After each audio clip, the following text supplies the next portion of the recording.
અને રામાપીરનો હેલો એના કંઠે સાંભળવો એ આપણા માટે એક લાવો છે. બહુ સરસ મજા કરાવી. અને એમ કહેવાય ને કે ગાવું છે ને એ બહુ અઘરું છે. આના 3 નામ છે. ગાય એને ગળો કહેવાય, પકડે એને બોચે કહેવાય. એટલે આના ઘણા બધા નામ છે.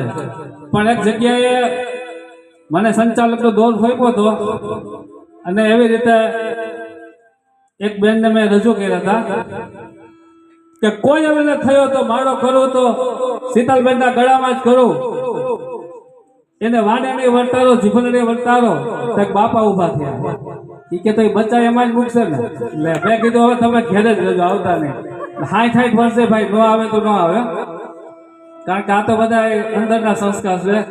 એવા અમારા જગમાલભાઈ અને મહેન્દ્રભાઈ, આ બધા અંદરના સંસ્કાર છે. એના પિતાશ્રી મારા મામા હંસરાજભાઈ, એના પણ એવા સંસ્કાર હતા કે જેની ભજન કર્યું છે. આ પેઢીમાં કંઈક ભજન પડ્યું છે. અને ભજન કરવું એ બહુ અઘરું છે. ભજનને જીવનમાં ઉતારવું એનાથી અઘરું છે. ભજન કોણ કરે? કે જેના પેઢીમાં કંઈક પડ્યું હોય એ ભજન કરે. અને હું તો એમ કહું છું કે સંસ્કારને આવતાય પેઢીઓ લાગે અને સંસ્કારને જાતાય પેઢીઓ લાગે. આના કઈ ઇન્જેક્શન નથી હોતા કે આ ક્યાં રસ્તામાંથી મળતો નથી, હાલો ડોક્ટર પાસે લઈ આવીએ, ભાઈ હમણાં ઇન્જેક્શન દઈ દો તો સંસ્કાર આવી જાય. એમ સંસ્કારને આવતાય પેઢીઓ લાગે અને સંસ્કારને જાતાય પેઢીઓ લાગે. આ બધું પરમાત્માની દેન હોય છે, માના ઉદરમાંથી હોય છે.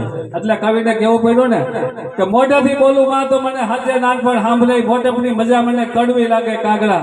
ગમે એવો દીકરો મોટો થઈ ગયો હોય, પીજી માનો તુકારો છે ને એનાથી તો મોટું કોઈ નથી. માં જે તુકારો દે ને એ તુકારામાં બહુ મીઠપ હોય. ભલે બાપનો રોલ સારો છે, બાપ કમાઈને દે ત્યારે માં રાંધીને બધું દે, પણ માં જેવું તો કોઈ થાય નહીં. કારણ કે દીકરો માને કોઈ સળસળતું કમાઈને કે તો માં આપણી સામે જ રોવા માંડે. આ દાખલા તમે જુઓ, હર કોઈ વ્યક્તિના માં આપણી સામે જ રોવા માંડશે. અને બાપને તમારાથી કઈ કહેવાય ગયું હોય ને તો બાપ દાંત કરશે, દીકરા વાંધો નહીં, નાનો છે મારો દીકરો, સમજ જ નથી. પણ એક ખૂણામાં જે ધોઈ લેતો હોય, આહુડા પાડતો ને આહુડા પી જતો હોય, આપણી માં છે ને આપણી સામે આહુડા પાડી દે છે. અને માનો ખાલી માથે હાથ ફરે ને તોય મિત્રો એક સેદેક લોહી ચડે. ને અત્યારે પત્નીનો હાથ થયો તો વાળ હોય વ્યાજે પાડી જેમ. જો એમ જ ગયા છે. હા હા. અને એમ હું તો એમ કહું છું કે પરમાત્મા છે ને આ 2 જગ્યાએ નિષ્ફળ ગયો છે. કે એ પથ્થરમાં પરમાત્મા બતાવી હેગો પણ માણામાં ન બતાવી હેગો. બાકી આપણે કહીએ ને કણ કણમાં પરમાત્મા છે, તો માણામાં આપણે પરમાત્મા દેખાવો જોઈએ ને.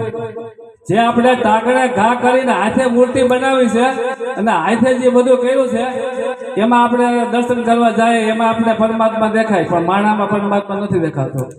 અને બીજી જગ્યાએ કે તમારી કમાણીનો 10મો ભાગ ઈ કઢાવી હેગો, પણ એ કમાણી નીતિની જ છે, એ નો કરાવી હેગો. ઘણા નથી કરતા 2 લાખ નું બુચ મારી દો ને એ 20,000 દાનમાં દઈ દેવું એટલે આપણે પૈસા વાઇટ શુદ્ધ પૈસા થઈ જાય. નો થાય. કારણ કે પરમાત્મા 2 જગ્યાએ નિષ્ફળ ગયો છે. તો હવે આપણે જગમાલભાઈને સાંભળીએ. અને હું સ્પેશિયલ એમને સાંભળવા માટે આવ્યો છું. એમને બેન શીતલબેન અને જે બાપુ મોજ કરાવી ગયા, જેને એકદમ મસ્ત મગજમાં ઉતરે એવી રીતે વાણી કરી અને ભજન સાથે સમજાવીને જે સંતવાણીનો દોડ આગળ લીધો એ બદલ ધન્યવાદ.